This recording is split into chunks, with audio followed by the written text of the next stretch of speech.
რეპრესიების მსხვერპლ ჟურნალისტებს სულ რამდენიმე წუთის წინ ჩაბარდა საზოგადოებრივი მაუწყებლისგან დოკუმენტი, სადაც მათი გათავისუფლების შესახებ არის საუბარი და ამ დოკუმენტში ნათქვამი არის, რომ სტაჟიანმა ჟურნალისტებმა საზოგადოებრივ მაუწყებელს რეპუტაციული ზიანი მიაყენეს.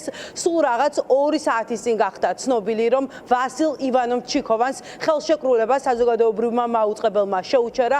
ის ახალ ამბებში 11 წლის განმავლობაში მუშაობდა. უნდა აღინიშნოს ის ფაქტი, რომ ჩიქოვანი იყო ერთ-ერთი პირველი, ვინც პროევროპულ აქციებს მხარდაჭერა გამოუცხადა, მიუხედავად საზოგადოებრივი მაუწყებლის პოლიტიკისა, არ მოერიდა, არ შეუშინდა და სოლიდარობა გამოუცხადა პოლიტპატიმარ მზია ამაღლობელს. ამ ქმედების გამო კი რეჟიმმა ჯერ ის წამყვანობიდან მოხსნა, შემდეგ კი სამსახურიდან გაათავისუფლა. პირველ რიგში სოლიდარობა და თავისუფლება მზია ამაღლობელს, სოლიდარობა ყველა უკანონო პატიმარს. გადაწყვეტილება, რაც მოსალოდნელი იყო, ისეთი გადაწყვეტილება მიიღო დღეს საზოგადოებრივი მაუწყებლის დირექტორთა საბჭომ.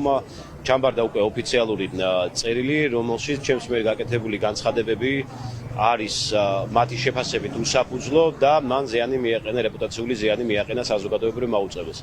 ჩემი შეფასებით მე არა თუ რეპუტაციული ზიანი მივაყენე საზოგადოებრივ მაუწყებელს, არამედ მე და არაერთი კეთილსინდისიერი თანამშრომელი ვცდილობთ დავიცვათ დღეს საზოგადოებრივი მაუწყებლის იდეა. ის რომ ბოლო სხდომაზე, სამეურვეო საბჭოს ბოლო სხდომაზე ჩვენ არ მოგვეცა დასწრების შესაძლებლობაც კი უკვე წინასწარი ერთგვარი განაჩენი იყო, რომ ეს გადაწყვეტილება მიღებული იქნებოდა. მე და ნინო ზაუტაშვილი დღეს გაგვათავისუფლეს სამსახურიდან. სამწუხარო რეალობაში ვცხოვრობთ. იმედია, რომ სიტყვის თავისუფლება საქართველოში მე ეს იმედი მაქვს, რომ გადარჩება და აუცილებლად მართალი სიტყვა მივა ყველა მოქალაქემდე. მართალი სიტყვა მივა, გათავისუფლდება აუცილებლად ყველა პატიმარი, საპრობილეს დატოვებს მზია ამაღლობელიც და ეს ქვეყანა აუცილებლად იდგება სიმართლეზე, არა მანიპულაციაზე და არა დეზინფორმაციაზე.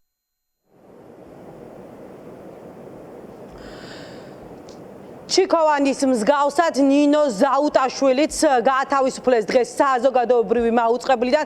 საზოგადოებრივი მაუწყებელი საზოგადოებისთვის მნიშვნელოვანი საზოგადოებრივი პრობლემის გამხმოვანებელი გადაცემის გარეშე დარჩა. ნინო ზაუტაშვილი 40 წლის განმავლობაში მუშაობდა სწორედ საზოგადოებრივ მაუწყებელში.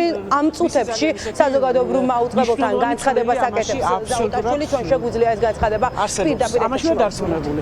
შეხვდნენ თინათინ ბერძენიშვილი, ელენე მიხაილოვა, თამარ შუბლაძე, მე მინდა ისტორია მესახელები დაიმახსოვროს და მითხრეს, რომ ჩვენი თანამშრომლობის რესურსი ამოიწურა. კი ბატონო, იმენად ამოიწურა, რომ 7-ზე გამათავისუფლეს და 8 საათზე უკვე ხო, მოკვლევა დასრულდაო. მე მოკვლევის შედეგებს ველოდები, მივიღებ ალბათ მეილზე და მე წავალ სასამართლოში აუცილებლად, იმიტომ რომ მე ძალიან ბევრი რამ დამჭა მათთვის სათქმელი, ძალიან ბევრი რამ. ახლა გაცილებით თავისუფალი ვარ, გაცილებით მეტი რამის თქმა შემიძლია, ამისთვის ძალიან დიდი მადლობა მათ და კიდევ ერთხელ გავიმეორებ, რომ საზოგადოებრივი მაუწყებელი არის საზოგადოების, იყო საზოგადოების და იქნება საზოგადოების. აი ასე იქნება ეს. ეს იყო შურისძიება თქვენს სასამართლო დაადგენს ამას. ჩემთვის შურისძიება იყო, რა თქმა უნდა. გასაჩივრების კარტა კიდე რა გქონდა? მეტი არაფერი, ეს არ არის პატარა ამბავი. ანუ სასამართლო აუცილებლად გაგზავნება, თავისთავად ცხადია. კი, ქალბატონმა თინა მაიღო თავისთავად ეს ძალიან მნიშვნელოვანი მისია, ისე დიდი მადლობა. ნინო ზაუტაშვილიც და ვასილ ივანოვ-ჩიქოვანიც სასამართლოს გზით აპირებენ სიმართლის დადგენას. უახლოეს პერიოდში პირველი არხის ხელმძღვანელობას მოუწევს სწორედ მოსამართლის თანდასწრებით რეპრესიული გადაწყვეტილება ახსნან და განმარტებები სასამართლოში გააკეთონ. სწორედ ამ საქმესთან დაკავშირებით შეიძლება ითქვას, რომ ეს არის რეჟიმის პასუხი იმ თავისუფალი დამოუკიდებელი ჟურნალისტების მიმართ, რომლებიც რეალურად საკუთარ საქმეს ასრულებენ, ემსახურებიან საზოგადოებას, რეალობას ასახავენ და არ უმალავენ მაყურებლებს იმას, რაც ხდება ქვეყანაში. სულ ცოტა ხნის წინ გახდა ცნობილი საზოგადოებრივი მაუწყებლის გადაწყვეტილება. საზოგადოებრივი მაუწყებლიდან 40 წლიანი მუშაობის შემდეგ გაათავისუფლეს ნინო ზაუტაშვილი. ახალ ამბებში 11 წლიანი მუშაობის შემდეგ კი დაითხოვეს ვასილ ივანოვ-ჩიქოვანი.